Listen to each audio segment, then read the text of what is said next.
Life is difficult. The world can be an unforgiving place, and we all experience grief, heartbreak and loss. But for most of us, these moments are buoyed by the support of our loved ones and the beauty that can be found in the world. Yet what if these moments of grief could be distilled into a single element? The collective grief and suffering of humanity coalesced into a single form, a powerful force that sought to undo the mistake of life itself. These are the powerful philosophical ideas behind those who have succumbed to the flame of frenzy, to those who would seek to bring about a Lord of Chaos and burn away the diversity of life. However, behind the philosophy and human element to this story, there are other cosmic facets that are a little harder to grasp. The story of a force that exists solely to reduce the work of the greater will and burn it down to ash. A force that is born of the collective suffering of this world and has manifested itself not only as a powerful concept, but an actual power that threatens to swallow the world. So join me this week as we finally tackle the mysteries of the Frenzied Flame and the Three Fingers. But before we start, guys, remember that if you like Elden Ring lore content, then consider liking this video and subscribing to the channel, as I have hours of lore content for you to enjoy. Before we begin this video, I do wish to acknowledge two very important videos by other creators that have greatly influenced my core ideas on this subject and some of the lore of the Frenzied Flame. These videos are the Lore Hunter's Shabriri video and Ratatascore's video on the Frenzied Flame. And while I will directly reference these videos at certain points, I wanted to make it clear that these videos have influenced me at a foundational level. So I think the best place to begin when talking about the Frenzied Flame is talking about its gestation within the lands between, and how it has come to exist in this world. And by this I don't mean its summoning at the hands of the Great Caravan, nor Shabriri's role in helping spread this force throughout the land, though we will talk about these subjects both shortly. Rather, I mean the conditions that allow this force to exist in the first place, where it comes from, and how it is able to be summoned and spread in the first place.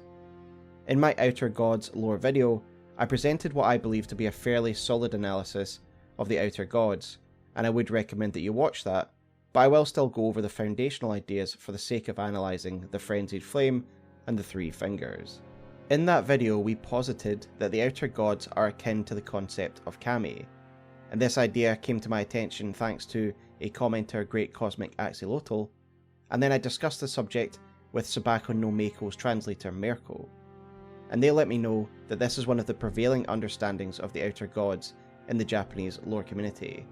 The kami are essentially gods or spirits which are manifestations or personifications of concepts that were created as a consequence of the Elden Ring's creation. And to basically explain this idea in better detail, I will quote Mirko now. Kami are more akin to natural forces, part of the nature itself. They are water, plants, trees, sun, moon, snow, etc. The Outer Gods are, in my opinion, and in the opinion of the greater part of the Japanese community, just that. Powers, energies that flow through the world, and that creatures can channel with prayers and rituals. And these kami, are considered outer because they are opposite to the Golden Order founded by Mirko. If you notice, most of these Outer Gods are tied to the concept of death. Rot is decomposition, Frenzied Flame is chaos and absence of order, and the Formless Mother is blood, loss of blood, etc. So kami is a concept in Shintoism, where gods are manifestations of natural concepts and fundamental elements in the world and of life. I was also informed by various commenters that this idea isn't exclusive to Shinto, and is linked to the idea of animism, the idea that all natural phenomena have a spirit. As Mirko states here, the main reason the Outer Gods are considered outer is because they are external to the current ruling order, but importantly, they are still linked to concepts created by the Elden Ring, and they are not cosmic beings that are rivals to the greater will, as I once believed myself. So returning to the Frenzied Flame, this concept is heavily implied to be an Outer God as well, via the descriptions of the varying stages of the unalloyed gold Michelin needle, described as an implement designed to ward away the influence of the outer gods, and its only true use in-game is to ward away the influence of the Frenzied Flame. Thus it is suggested that the Frenzied Flame is an outer god. So to understand where the Frenzied Flame may have come from, we need to explain the origins of this world and how we believe these outer gods fit into this world. So once again, as we have so many times in this channel, we need to refer to Hyetta's important dialogue regarding the creation of diversity of life and the separation of the One Great. And while we listen to this, it is important to bear in mind that the author of this speech is the Three Fingers, as she reveals this after we touch her with the Frenzied Flame and divines these words from the Three Fingers themselves. So we of course must consider their bias when considering the following words. The words of the Three Fingers. As your maiden, allow me to divine them. All that there is came from the One Great. Then came fractures, and births, and souls. But the greater will made a mistake. Torment, despair, affliction, every sin, every curse, every one born of the mistake. And so, what was borrowed must be returned, melted all away with the yellow chaos flame, until all is one again. So in essence, Hyetta here tells us that once life was indistinguishable, but the actions of the greater will led it to becoming fractured. I have posited in the past that the arrival of the Elden Beast and the Elden Ring, as described by the Elden Stars incantation, was the event that stimulated this change, as a result of the Elden Ring's influence. In many ways, the Elden Ring is the body that governs the world itself, and its order, and so to me it makes sense that the Elden Ring's arrival and its power would have led to the One Great forming to reflect the influence of the Elden Ring. I would thus suggest that each facet of the world was also formed out of this One Great by the Elden Ring. Elements and fundamentals such as death, life, disease, fire, water, etc. This too is an opinion shared by some in the Japanese lore community, as we learn the following via Mirko. For this interpretation, it is implied that they were born the instant the Greater Will sent the Golden Star into the lands between. With this interpretation, it is implied the natural forces are also born with it, therefore the gods themselves. It is just one of the many speculations of the Japanese community, but I thought it was right to add this information anyway. So thanks again to Mirko for that information. So it therefore follows that if we are suggesting that the Frenzied Flame is one of these outer gods, one of these manifestations of a worldly element, then we must be suggesting that the Frenzied Flame was also born with the arrival of the Elden Ring and the creation of the world as we know it, and the separation of the One Great. I think that in a way this makes sense, as the Frenzied Flame definitely is the embodiment of a number of ideas.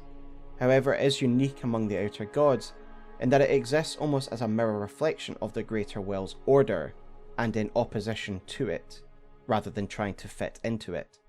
Mirko's understanding of the Frenzied Flame is that it is the concept of chaos or absence of order, and while there are philosophical nuances to this, which we will discuss momentarily, I do think that this is more or less close to the truth of what the Frenzied Flame is meant to embody, what its kami or outer god is embodying. In this world, order is essentially structure, giving life structure, as the Greater Will did when it fractured the One Great, giving life form and ordering it from an indistinguishable, chaotic mass. And so when the One Great was shattered and fractured by the Greater Will, all these concepts and fundamentals of the world exist in balance. Where there is death, there is life. Where there is light, there is dark. And so of course, when the Greater Will created the idea and the concept of order, it must have created the concept of disorder by default. Every concept has an opposite, and therefore I do agree with Mirko's interpretation that these kami came into being due to the ordering done by the Elden Ring, and with it the creation of fundamental laws and concepts. Balance in all things even if that means there is a force in opposition to the very force that created it. So with order came a shadow that opposed the most central and fundamental facet to the Elden Ring's domain, order itself.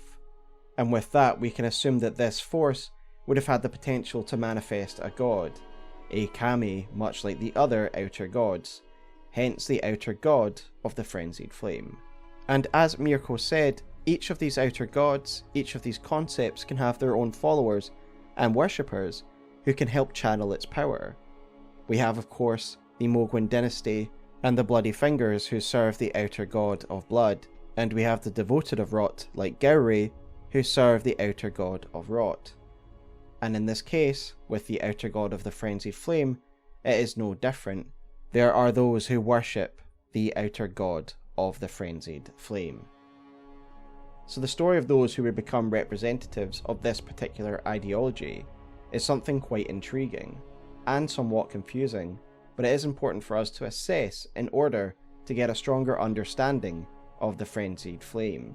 For me, the best place to start when analysing the adherents of this particular ideology would be with the fingerprint stone shield, which reads as follows: a great stone shield with an intricately carved fingerprint design, one of the heaviest of all shields.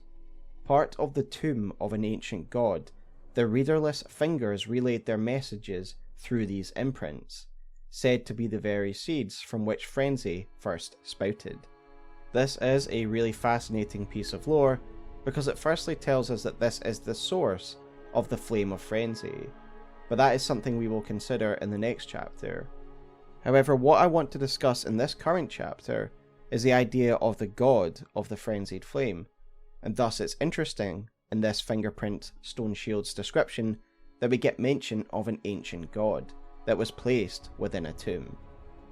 Now, where this tomb is should be a straightforward one for the player to discern, as we find the shield itself in the tomb of the Great Caravan, directly above the three fingers themselves.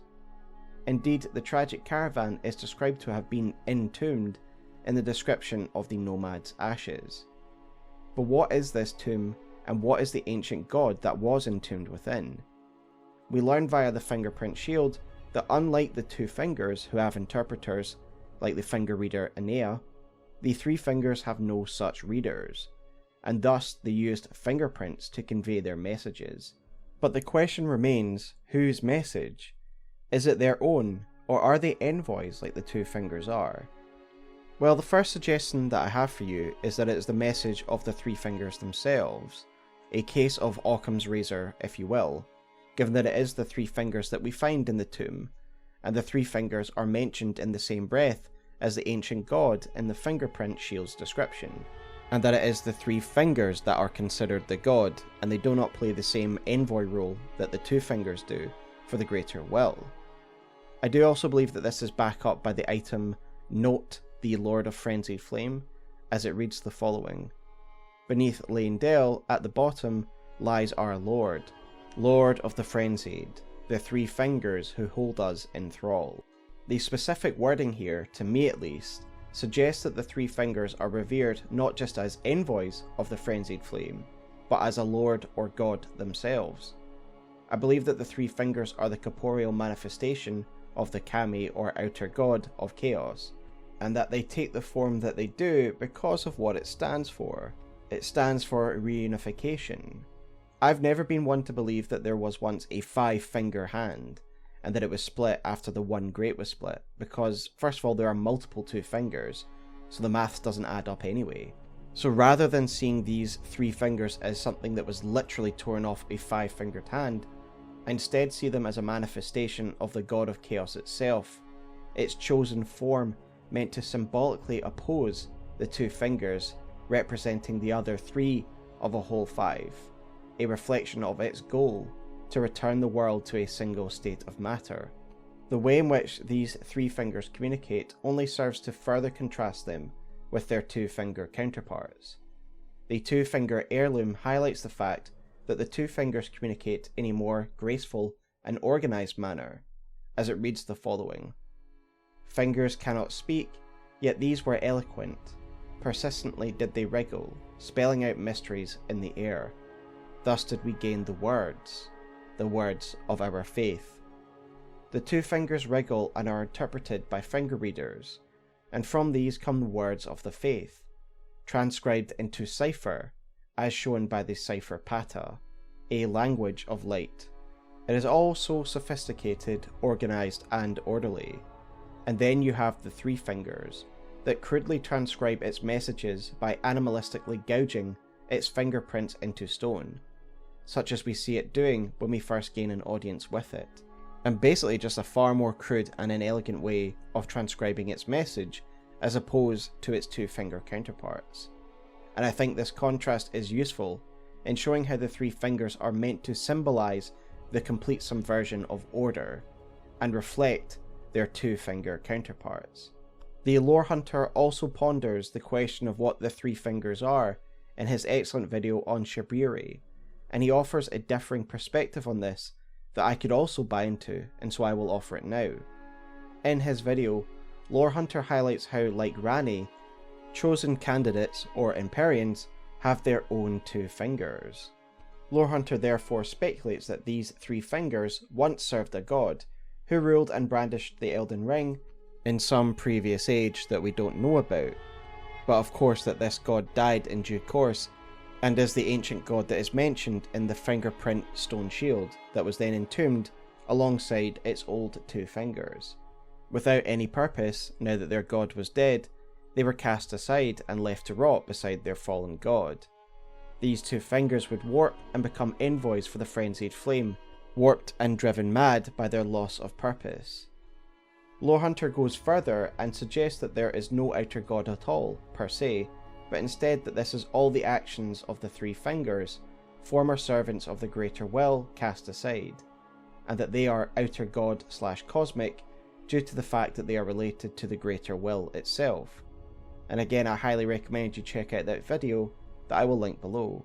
Whichever of these explanations you choose to believe, I do think it is clear that the three fingers are in some way linked to the ancient god that is entombed here, and for whatever reason and in whatever way, they are now representatives of the Frenzied Flame in this mortal plane.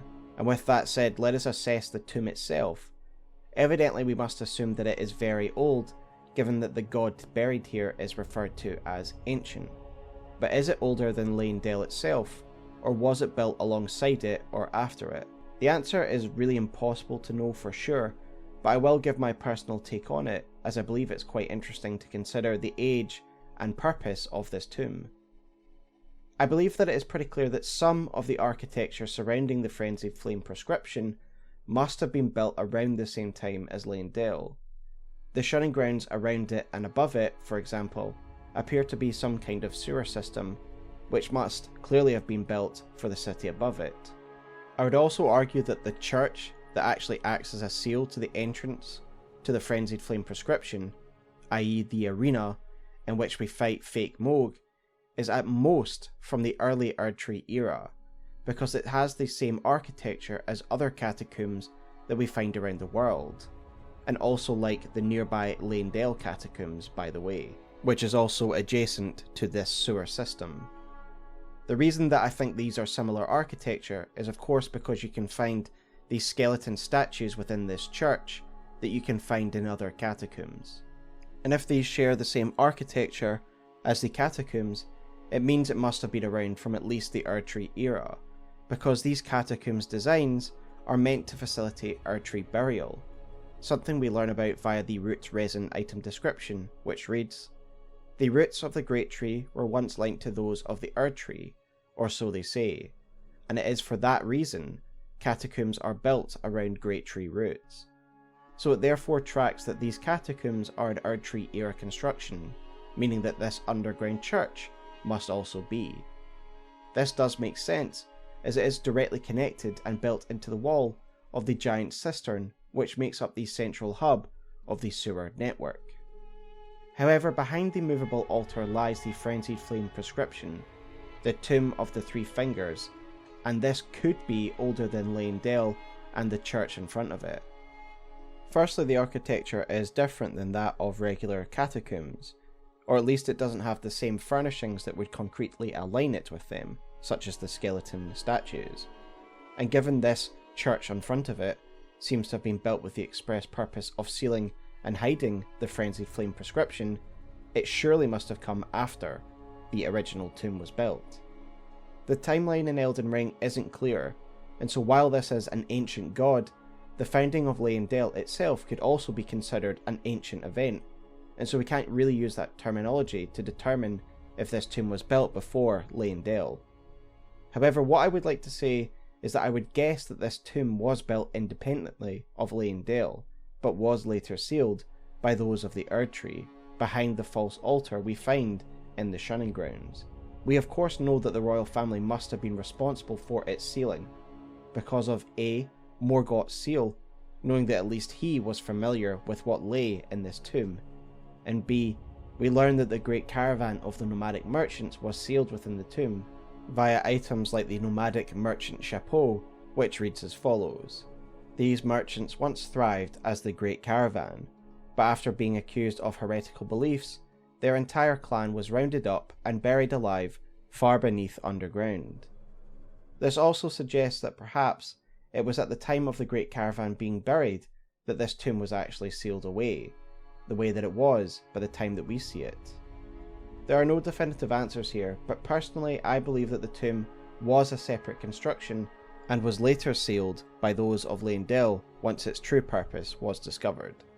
I think this idea can also be backed up by the two different terminologies we hear given to this place.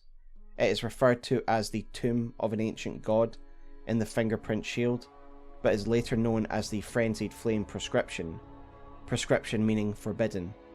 This to me suggests two stages in its existence. Firstly as the tomb for a god of another era, and then later a quarantine forbidden area that would have been determined as such by those of the ruling order of Leyndell. However, I also admit that its location beneath Leyndell itself could very well be used as a counter to the fact that the tomb was built before Leyndell, as it is very convenient that it is found beneath the capital city in the entire game, and therefore it is very possible that the tomb was built after or at the same time as Leyndell to seal away the dangerous Frenzied Flame, imprisoning the most dangerous threat to the Leyndell ruling class's new ruling order. Whatever the order in which things were built, the location of the tomb is significant and an interesting thing to consider. Indeed, in a cut content line from one of Kale's brothers, NPC 802, they mention the fact the tomb is below those Omen even. We are able to access these lost dialogues thanks to the fantastic work of Sekiro Dube, who has recreated the nomadic questlines in two excellent videos, which I will link below, and I highly recommend you check out these videos because he has actually restored the dialogue itself, rather than me just reading the text dump of the game. And so getting to witness a reconstruction of these lost questlines is something truly unique and special, and I thank Sekiro Dube for all the work he has done in the community. In this dialogue, I find the emphasis on the Frenzied Flame existing even below the Omen as a pretty symbolic choice. On the surface we have Leyndell, the pinnacle of what is considered to be holy and right. Then below the surface we have the Omen, beings considered external to the refined, sophisticated ideals of the Golden Order, and therefore shunned. Then even below these despised creatures, we have the Frenzied Flame, and the Three Fingers. And indeed, the developers specifically chose to have the Three Fingers right beneath Leyndell, rather than in a deep tomb somewhere else, as if we are to view these layers, these two forces, as above and below, like heaven and hell. And indeed, to those who are proponents of the Golden Order or the Erd Tree, like Morgoth and others of the ruling royal family, would certainly view the Frenzied Flame as the devil, as heresy, as it poses the most direct challenge to their rule, to their world. And speaking of heresy, it is now time for us to look at the spread of the Frenzied Flame itself, and how it first spread from the Three Fingers and took root amongst humanity. This of course brings us back to the item description of the Fingerprint Shield, and again I will just reread it for a refresher. a great stone shield with an intricately carved fingerprint design. Part of the tomb of an ancient god, the readerless fingers relayed their message through these imprints, said to be the very seeds from which frenzy first sprouted. So these imprints, the fingerprint messages of the three fingers on stone slabs, are the very seeds from which frenzy sprouted, suggesting that the very idea, message and philosophy behind the Frenzied Flame came about from these tablets. And as we will soon see, it appears as though the Frenzied Flame can be manifested by those who share certain beliefs and emotions. The yellow colouring of the Frenzied Flame itself is not an idle choice by From Software, especially given it is directly referred to as the Yellow Flame by Hyetta, and indirectly through the Eyes of Yellow plant, a plant afflicted by the Frenzied Flame. These repeated mentions to yellow and the association of the Frenzied Flame with madness, I believe is meant to make us think of the motif of the King in Yellow, a fictionally forbidden play which causes despair and madness in those who read it. And likewise, we could see the words of the three fingers and associated ideas in the same way, as the spread of these words is no doubt what led to its power taking root in the lands in the first place, and the more these ideas spread, the more purchase they find in the lands between. We get another clue as to the spread of the Frenzied Flame from the Howl of Shabriri incantation, which reads as follows: releases a maddening shriek that causes madness build-up in foes nearby. It is said that the sickness of the Flame of Frenzy began with Shabriri, the most reviled man in all history. So Shabriri is an absolutely key and central figure to understanding how the Frenzied Flame has managed to find purchase among the denizens of the lands between. We can learn more about this enigmatic figure via the Shabriri's Row talisman, which reads as follows: disturbing likeness of a man whose eyes have been gouged out. The corners of his mouth are upturned in an almost flirtatious manner. It is said that the man named Shabriri had his eyes gouged out as punishment for the crime of slander, and, with time, the blight of the Flame of Frenzy came to dwell in the empty sockets. So Shabriri appears to have been a man at some stage, though later it does seem that he is far more than that now. This man, Shabriri, became reviled after he committed the crime of slander, meaning he essentially spread lies about someone or a group of people to cast a shadow on their character. Yet apparently this lie would come to light and he was punished for it, and that after this, he would become the source for the Frenzied Flame. Now, given that the sickness of the Flame of Frenzy began with Shabriri, it presupposes that he was the first ever to suffer from the Flame of Frenzy, something we see that is now fairly widespread in the lands between. And indeed, it says that the Flame of Frenzy rested within his empty eye sockets, and now the Flame of Frenzy burns people's eyes, as if to mimic the way in which the Frenzied Flame settled within Shabriri that first time. It is a recreation of that first manifestation of the Frenzied Flame. In his lore video on Shabriri, the lore hunter connects the description of the fingerprint shield and Shabriri's howl to create a compelling narrative about the gestation of the Frenzied Flame. They posit that it was Shabriri who was one of the first to receive the message of the three fingers through the stone tablets described in the fingerprint shield, that these are the seeds of the Frenzied Flame, and thus it makes sense that Shabriri, the first sufferer of the Frenzied Flame, must have read these stone tablets and become the first servant of the Frenzied Flame. Lore Hunter goes further to link the slander mentioned in Shabriri's woe to the Great Caravan's ultimate fate.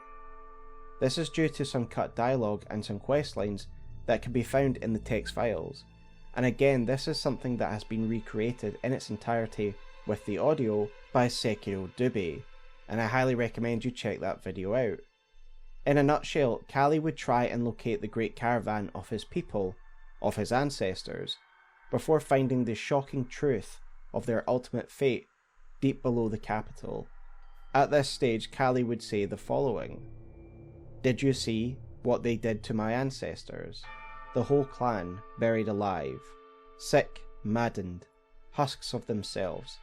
Have you heard their moans? They're hardly human anymore. They think we worship the three fingers, that we called the maddening sickness down upon them. Well, if that's what they expect from us, then that is what they shall get from us.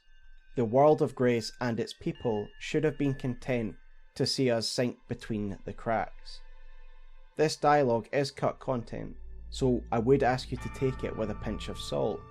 However, as Lore Hunter says in that video, this doesn't really contradict anything else we have in the existing lore, and so it could still indicate the correct intended story. The dialogue indicates that the nomadic caravan was imprisoned because of their perceived affinity with frenzy and their worship of the three fingers. However, Kale's dialogue seems to indicate that this wasn't actually true, that they were falsely accused, but have only now turned to it in despair and to spite those who would oppress them. This is possibly backed up by the description of the merchant chapeau, which implies they came into contact with the Frenzied Flame because of their imprisonment, not before it. It reads the following: These merchants once thrived as the Great Caravan, but after being accused of heretical beliefs, their entire clan was rounded up and buried alive far underground. Then they chanted a curse of despair and summoned the flame of frenzy. Importantly, the chapeau states that the reason they were imprisoned in the first place was because of heretical beliefs. This does lead us to conclude that what Kale says in the cut content is still very much the case, that they were accused of being adherents of the three fingers, and that is why they are rounded up and buried here. The lore hunter suggests that the slander that Shabriri committed was this false accusation against the Great Caravan and Kale's people. One can't help consider Shabriri's smile in the talisman, described as almost flirtatious despite his gouged out eyes, almost as if he knew exactly what he was doing, and that it would lead to the further spread of the Frenzied Flame. Despite it being quite a neat narrative and a compelling one at that, it is ultimately just speculation, and all we actually know is that Shabriri had his eyes gouged out, the flame of frenzy then came to nestle within these empty eyes, and he would become patient zero for this new affliction, that would then affect people in the same way, i.e. having the flame manifest through their eyes. Shabriri himself is an interesting case, because it is clear that he is now more than a man, if he ever was at all. He is able to possess Yura's body, and as we will discuss in the following chapter, the Frenzied Flame takes root in those who feel despair, and we witness Yura's despair at the end of his quest. Eleonora, it seems I am no match for you, but I've learned a thing or two myself. You see, I've sliced the finger off. Please. Please, Eleonora. Yield to the cesspool no longer. Do not stain the immaculacy of your sword, your flesh, your fire. And thus it is likely that in this moment of despair, that Shabriri is allowed or able to enter Yura's body, acting as an envoy for the Frenzied Flame to try and convince the Tarnished to create up the mantle of the Lord of Chaos. Shabriri is a vessel for chaos, a manifestation of it, which explains his ability to possess people, and in his own words, if we try to kill him, he says the following: Shabriri is chaos incarnate. Shabriri is now more than flesh and bone. They are a concept, a manifestation of chaos, and thus cannot die in the traditional sense. The choice of Shabriri's name may also hint at what they are. Shabriri is a demon in Jewish mythology, the demon of blindness, who spreads blindness to the unsuspecting who drink from the water that they inhabit. So to me, Shabriri is a demon of chaos, chaos incarnate and a manifestation of its will, and a tool to spread the influence of the Frenzied Flame, much as the traditional Shabriri spreads blindness. I would posit that perhaps Shabriri was never actually a man, and even when he was the most reviled man in history, he was always just a demon in the guise of a man. I have always found it rather unsettling that Shabriri is smiling, despite having his eyes gouged out. Extremely demonic behaviour, if you ask me. Regardless of if he was once human or not, he is clearly demonic now, and the source for the Frenzied Flame that is spread throughout humanity. But what is the relevance of eyes? What is the sickness of the Frenzied Flame? And why do people align themselves with this nihilistic power? Let us now attempt to answer these questions as we assess the Frenzied Flame itself. When the Frenzied Flame first took root within Shabriri, it settled within their eyes, and thus it makes sense that when this sickness would spread, it would spread and manifest the same way it did in Patient Zero, by manifesting in the eyes of those who host it. Eyes are the very centre of this spread, and very symbolic for the ideas behind the Frenzied Flame. And indeed it seems as though, through the flames, in time, the eyes of the bearer are melted, to make them closer to Shabriri, without his eyes. Oh, it burns. My eyes, they're melting. Indeed, the Shabriri grapes are themselves eyes, afflicted and melted by the Frenzied Flame, and should we choose to inherit the Frenzied Flame, our eyes will take on a similar appearance. So whilst practically the spread through eyes mimic the affliction of Shabriri, it's quite obvious that From Software have chosen the eyes as a focus point for this exact philosophy for a symbolic reason. But what is that? Well, early on in Elden Ring's release history, a really powerful piece of art circulated on Twitter that you might remember, and it was this one. And this is the painting Agony by the artist Mile Johnston. And while many believe that this was a piece inspired by Elden Ring, it actually predates it by a number of years, with Agony first being displayed on his Instagram as far back as 2018. And this to me is extremely fascinating, given how closely it looks to the symptoms of the Frenzied Flame, leading me to believe, was this actually the source of inspiration for the manifestation of the Frenzied Flame itself?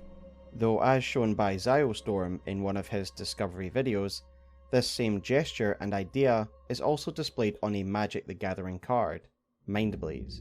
And given that Zyostorm also points out that a number of Magic the Gathering cards have inspired different Elden Ring motifs, it is possible that one of these inspired Elden Ring. Or perhaps all these different pieces of art, Agony, Magic the Gathering, and Elden Ring, are all developed individually. But what is important, either way, is that it shows that this gesture is a powerful choice to display turmoil and despair internally. Even if it wasn't the basis for it, the reasoning and themes that inspired it will 100% help us to understand the nature of the Frenzied Flame and its symbolic connotations, because evidently they are both trying to convey the same thing, a single gesture that is to make the viewer feel a certain emotion, pain and despair. In an Instagram post, Miles describes the inspiration for this piece, and I quote him now. "I had just been looking at the painting The First Morning, and something about Eve with two hands pressed against her face felt so profoundly powerful and sad. Like the artist has condensed all of humanity's collective grief into one gesture. I wanted to play around with some similar body language that felt inherently evocative and build from there. So the artist makes it clear that while inspired by another piece of art, he wanted to convey all of humanity's grief and pain in a singular evocative emotion.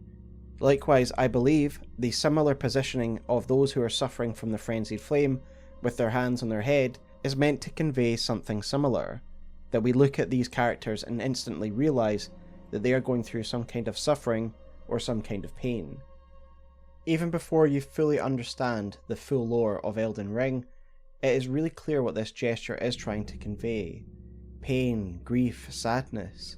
Indeed, even Hyetta takes on the exact same gesture after her eyes have been melted by the Chaos Flame, as does Shabriri when he takes over Yura's flesh, so this is a key component of the philosophy behind the Frenzied Flame. And this does become more clear as you progress the game. Those who fall victim to this sickness are those who have suffered, and those who have had enough of the pain that life can bring. Edgar overcome by grief and revenge. The Great Caravan brutalized and treated unjustly. Yura lost in his grief over Eleanor's fate, and then many nameless souls who wished they simply had never been born. All of them are touched by the Frenzied Flame. Radataskor has done an excellent video that discusses the philosophy behind the Frenzied Flame, called What is the Frenzied Flame? In this, they focus on the feelings and emotions behind the Frenzied Flame, seeing it as a proxy for human emotions, thoughts and principles, concluding that those adhere to this philosophy believe that life is simply not worth living because life is suffering. In a way of illustrating the depth and power of this idea, Radataskor then goes on to read a chapter from Brothers Karazimov, and I highly recommend you check out that video in full, as it is an extremely emotive and interesting take on the Frenzied Flame. And indeed, I do agree with this, as in-game it does seem that those who suffer from the Frenzied Flame also wish that life had never happened, that there is too much suffering involved when you are granted life. Those who gave me grapes howled without words, saying they wished they were never born. Become their lord, take their torment, despair, their affliction, every sin, every curse, and melt it all away. As the Lord of Chaos, no more fractures, no more birth. Despair is the unifying emotion. Despair what these people have suffered during the course of their life. Indeed, the Great Caravan summoned the Frenzied Flame by chanting a song of despair, an outlet for the injustices they had suffered. This is also why the Eye of Yellow, a plant associated with the Frenzied Flame, is a pain reliever. The entire philosophy behind this force is to end pain and suffering, pain caused by life itself. And so this returns me to the original question of this chapter. What is the significance of eyes? Well, I do think it goes back to that original image by Miles Johnston in our innate understanding and recognition of despair, where he correctly identified that the gesture is one that portrays grief, the covering up of one's eyes. Firstly, because we cry through our eyes, and secondly, everything we witness, especially the bad, we witness through our eyes, and it is a common trope in tragedy that bad events make characters want to tear out their own eyes lest they see the suffering anymore.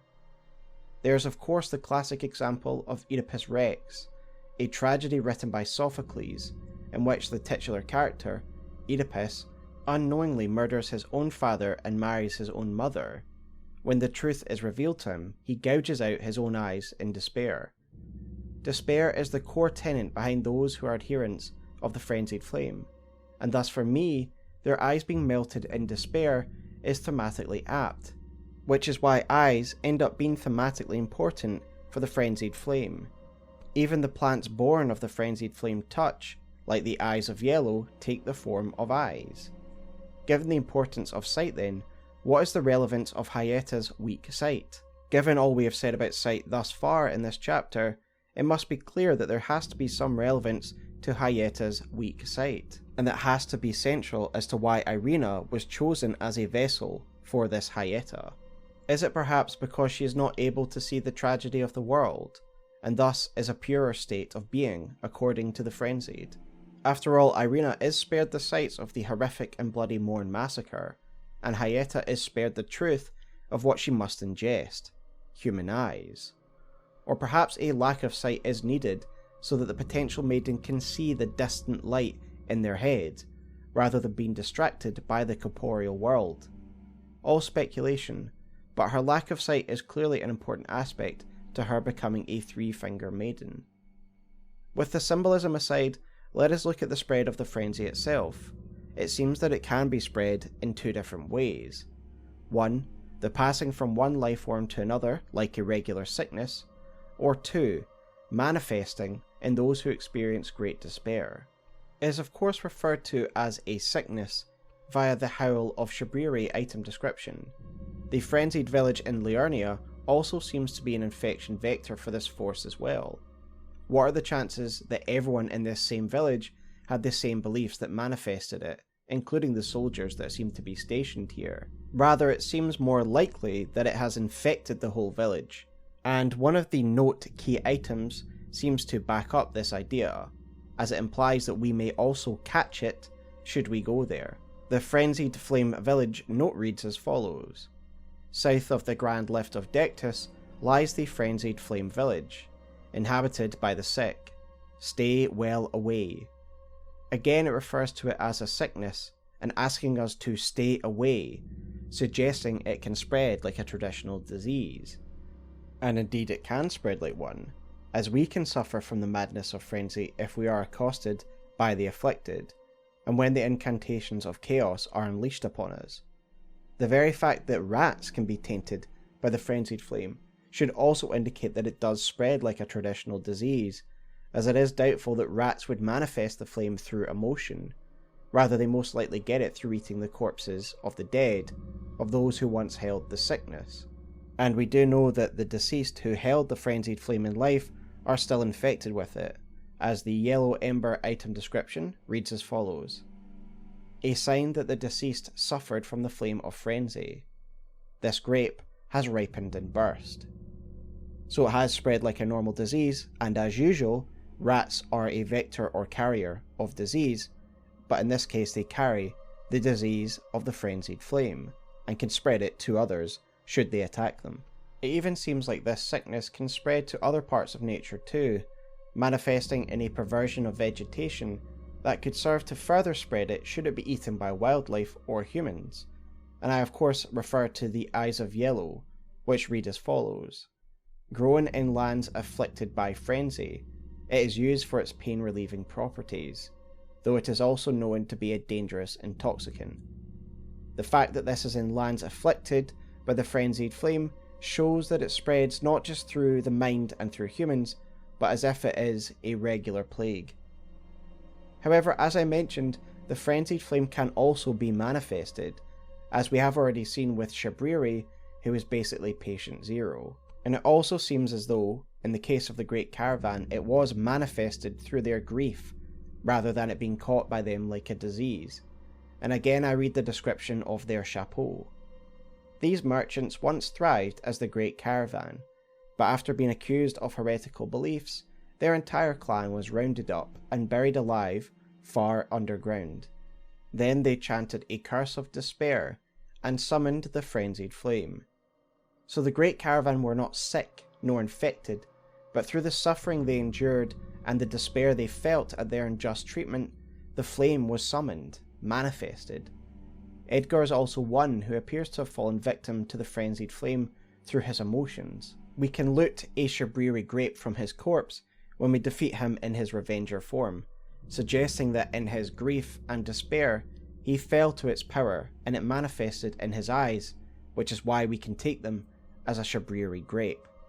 So in short, the flame can be summoned, but it can also be spread like an illness, making it very potent indeed, especially when a group channel its power together, as we can see in the case of the Frenzied Tower, a watchtower in northern Liurnia that seems to have been taken over by villagers from the nearby Frenzied village, and together they seem to be manifesting a huge concentration of the Frenzied Flame's power, afflicting all the wildlife around it, which is why there is rats and Eyes of Yellow nearby. The collective power of the Frenzied Flame also seems to be reflected in the donation of Shabriri grapes for Hyetta, for she believes that it is the collective sight of the eyes that she has devoured that will eventually lead her to the Three Fingers, or the distant light. Ah, is that you over there? I've gleaned something very important indeed, thanks to you. The reason why it was eyes I had to eat, the distant light, is far and frail, so faint it can't be seen by the naked eye. But with everyone's eyes together, it appears. Finally, it all makes sense. I'm certain now. I will be a finger maiden. The outer god of chaos may not be the outer god of despair, but it makes sense that its power makes purchase within these people. The yellow flame offers a release from life itself, a cathartic vindication of their suffering, as order, the order that caused them suffering, is burnt to the ground. So now that we have looked at the philosophy of the Frenzied Flame and why people might follow it, it is time to look at their end goal, of their maiden and the Lord of Chaos. Burn the Erd Tree to the ground and incinerate all that divides and distinguishes. Ah, may chaos take the world. May chaos take the world! Hyetta is the second figure within the Chaos Pantheon that appears to take the form of someone who we know to be deceased. Hyetta is not available at all until Irina is dead. She has the same voice actor, the same model, and even the same bloody dress, and both describe themselves as being born with weak eyesight.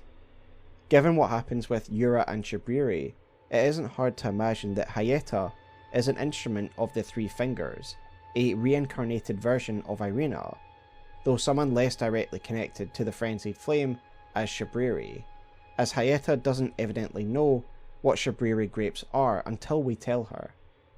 Yet I do see Irina as a purpose-made instrument of the Three Fingers, as she appears to know that she is meant to be a maiden of the Three Fingers, as if this reincarnated or new version of Irina has been reincarnated with a sole purpose in her mind, the sole purpose of becoming a maiden to the Three Fingers. And it does raise the question of how the Three Fingers are able to do this in two different cases, or at least why it chooses to do this. It's almost as if because the Three Fingers do not recognise individuality, and they see all as one anyway, they are able to shuffle souls into different bodies as if they already see them as different appendages to the one whole anyway. Hyetta is also interesting because she illustrates some of the core beliefs of the adherents of the Frenzied Flame, because the ghosts that want to give their eyes to her appear to know that they need to provide her with Shabriri grapes, with their eyes, to advance the objectives of the Frenzied Flame. You're not like the others who give me grapes, are you? They rest their trembling hands upon me. Howling wordlessly, they gently stroke my eyes, their frail fingers emaciated. Yet still, they give me the grapes, but you seem somehow firmer. You are most kind indeed. May the blessing of the fingers be upon you.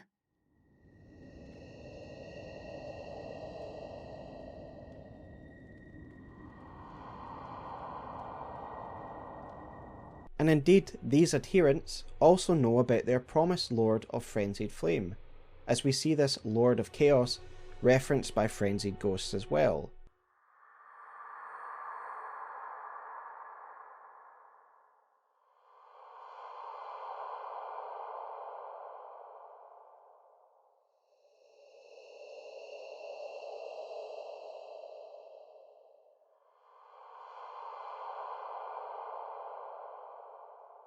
For a philosophy so set against order, it surprisingly mirrors the structure and order of the Two Fingers candidacy, a lord and a maiden. And indeed this is a hypocrisy, a lie, noticed by Melina, and stated to us in her argument for keeping life going and against siding with the Three Fingers. I ask you one more time, please, seek not the Frenzied Flame. As one who strives to become a lord, deny not the lives, the new births of this world. Those who would are not fit to be called lord, when the land they preside over is lifeless. One lord almost rose in times past to claim the mantle of the Lord of Chaos, Vyke, once one of the greatest champions of the Round Table and the closest to becoming Elden Lord. We learn of Vyke's sudden change of heart via his fingerprint set, which reads as follows. No other Tarnished was closer to the throne of Elden Lord than Vyke, but without announcement Vyke travelled far below the capital, and was scorched by the flame of frenzy? Did he make his sudden choice for his maiden, or did some other force lure him with suggestion? Vyke made a decision and chose the frenzied flame. His armour suggests that he did this for his maiden, or was he convinced by some other force? Given the speech that Shabriri gives us, a speech that leans heavily into our relationship with Melina to pull at our heartstrings to become the Lord of Chaos, it does seem likely that Vyke had a change of heart due to his own relationship with his maiden and not wanting to sacrifice her to the flames. You were about to sacrifice something precious, the life of a fair maiden, that you would toss into the fiery forge, only so that you may be Lord. What a horrible thing to ponder. Your ascendancy requires her sacrifice, whether she wishes it or not. But how would the Lord, crowned so, be looked upon? Indeed, his ties to his maiden are hinted at more strongly via his invasion location in Liurnia. Above the frenzied village and outside the Church of Inhibition, Vyke will attack us. In this church is the corpse of a finger maiden, and while nothing else is said on the matter, it is almost as if Vyke's phantom form is still protecting his maiden still, suggesting he was concerned with keeping her safe, and thus could very well be his motivation for choosing the path of frenzy. Yet for whatever reason, it does seem as though Vyke failed to become the Lord of Chaos, a fact lamented by a frenzied ghost in the Frenzied Flame village.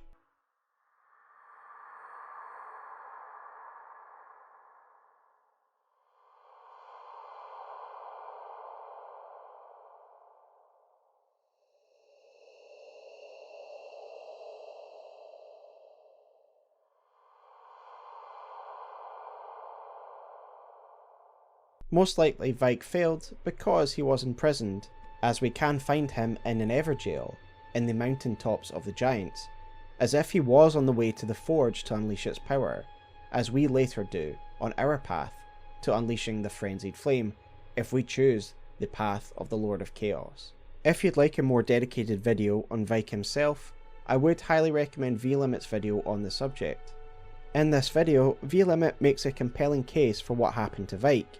He references the incantation Frenzied Burst, which reads as follows.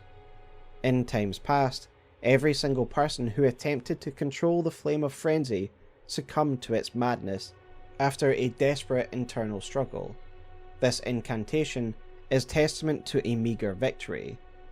V-Limit suggests that Vyke was no exception, and he was one to succumb to its power before achieving his goal, leading to the death of his maiden and the spreading of frenzy to the nearby village before finally being imprisoned.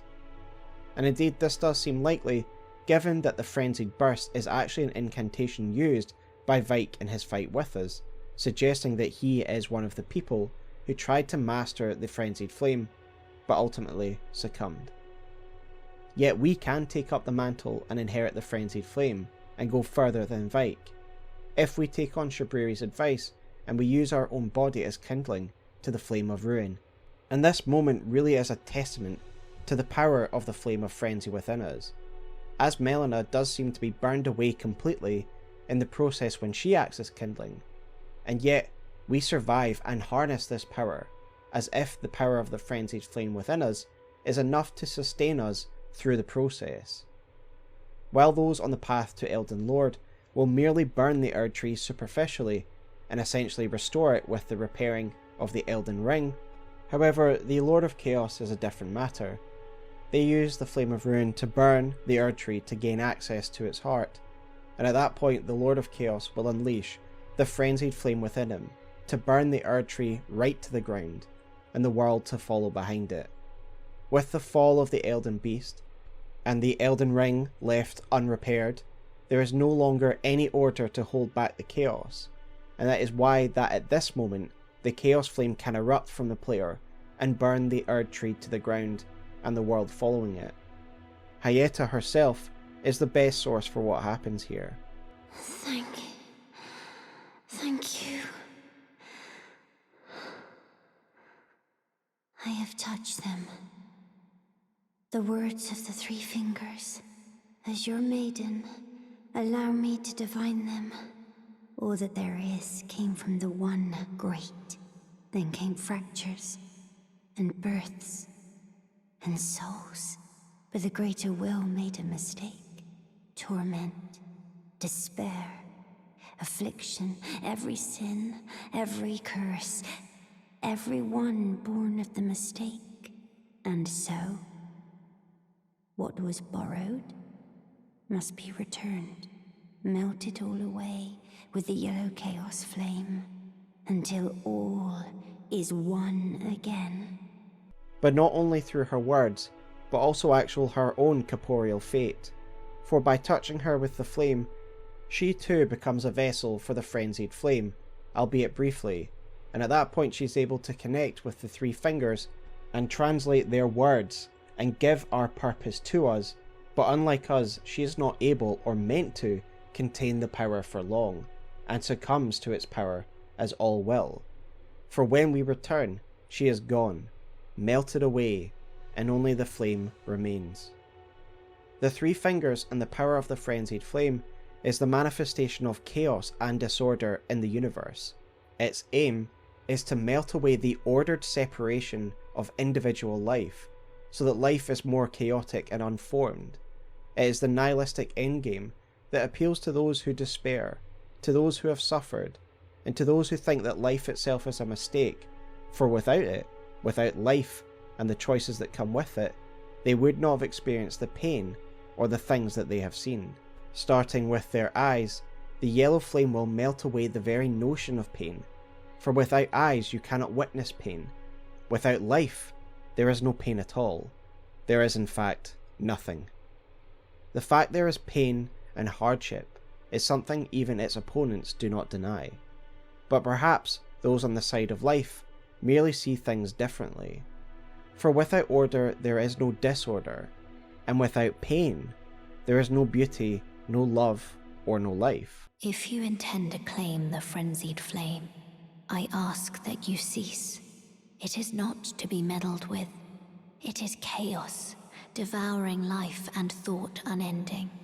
However ruined this world has become, however mired in torment and despair, life endures. Births continue. There is beauty in that. Is there not? If you would become Lord, do not deny this notion. Please, leave the Frenzied Flame alone. And indeed, are you really a lord at all when you are the Lord of Chaos, when you rule over nothing at all? So thanks guys, that is my take on the Frenzied Flame, the Three Fingers, and the Lord of Chaos. If you like this video, please consider giving it a like and a subscribe, as it helps the channel out immensely, and I am dedicated to Elden Ring lore 100%, so if you like Elden Ring lore, this is your place to be. Please let me know your thoughts in the comments below if you think I missed anything, or your own perspective on the Frenzied Flame, as well as letting me know what you want me to cover next. So to celebrate 100k guys, I will be doing a couple of special videos in the coming month. I will be first of all doing one on the Alban Orcs, and another slightly different, interesting video that I think a lot of people are going to enjoy, so stay tuned for that. But until next time guys, I will see you in the centre of the Erd Tree. Take care, and have a wonderful Oblivion.